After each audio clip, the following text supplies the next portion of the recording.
Hello friends, this video is about Bell's palsy. For proper understanding and explanation, kindly watch full video. This video will include definition, etiology, clinical features, differential diagnosis, investigations and treatment of Bell's palsy. First of all, definition.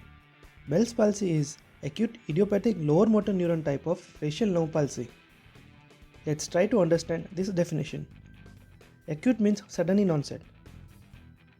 The term idiopathic means the cause is not known. And the lower motor neuron means infranuclear facial nerve lesion. So there will be all features of lower motor neuron type of facial nerve palsy that we will discuss later in this video. Then coming to etiology of Bell's palsy. First of all, incidence of Bell's palsy is more common in women than in men. And some literature suggests that it is more common in patients with diabetes. One more risk factor also includes pregnancy. As I discussed, the cause of Bell's palsy is unknown, that is idiopathic. But there are some theories which suggest some viral or autoimmune etiology. First, herpes simplex virus 1 was frequently detected in endoneurial fluid and posterior auricular muscle in patients with Bell's palsy, suggesting that reactivation of this virus in geniculate ganglion may be responsible for most of the cases. Also, reactivation of varicella zoster virus is associated with Bell's palsy in up to 1/3 of the patients. Then, clinical feature. The onset is typically acute. About 1/2 of the cases attain maximum paralysis within 48 hours and practically all patients within 3 to 4 days. In most of the cases, pain behind the ear may precede the paralysis by a day or two.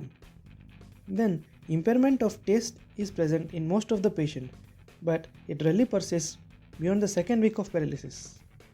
Hyperacusis or distortion of sound can be experienced in the ipsilateral ear, which indicates the involvement of stapedius muscle. Then all the features of lower motor neuron type of facial nerve palsy will be seen, which are drooping of corner of mouth, drooling of saliva from angle of mouth, loss of nasolabial fold, angle of mouth deviates to the opposite side, forehead will be involved, that is, patient will be unable to raise the eyebrow on the same side of the lesion. We have already explained the concept of element and UMN type of facial nerve palsy conceptually in detail in our previous video. I will provide link for those videos in description below as well as in the I button up. Then there can be corneal ulcerations due to inability to close the eye during the sleep. The differential diagnosis of Bell's palsy are: first, Ramsay-Hunt syndrome.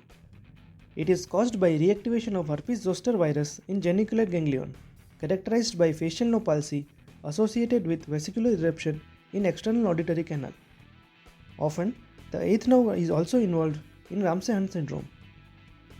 The next is any middle ear pathology which can involve seventh nerve like cholesteatoma. The next important differential is acoustic neuroma. It is most common cerebropontine angle tumor that arises from Schwann cells of vestibulocochlear nerve. The unique feature of acoustic neuroma is, in MRI, it shows ice cream cone appearance. This is due to extension of tumor into intracanaliculaar part of internal acoustic meatus. The next differential diagnosis is tumors that invade temporal bone, example carotid body or dermoid cysts. In the investigations for Bell's palsy, it is usually diagnosed clinically after taking proper history. There is no particular diagnostic procedure or test for diagnosis of Bell's palsy. MRI often shows swelling and enhancement of facial nerve. To rule out alternate diagnosis, appropriate investigations can be done if needed. The most important part is treatment of Bell's palsy. First of all, symptomatic measures should be taken, like use of paper tape to depress the upper eyelid during sleep and prevent corneal drying by artificial tears.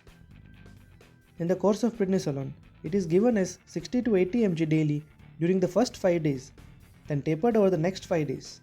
It shortens the recovery period.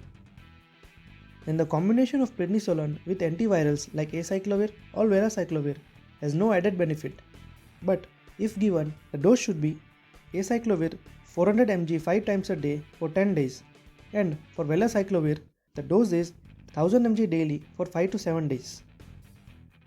And what is prognosis of the patient with Bell's palsy? Majority of the patients will recover if recovery starts within a few days.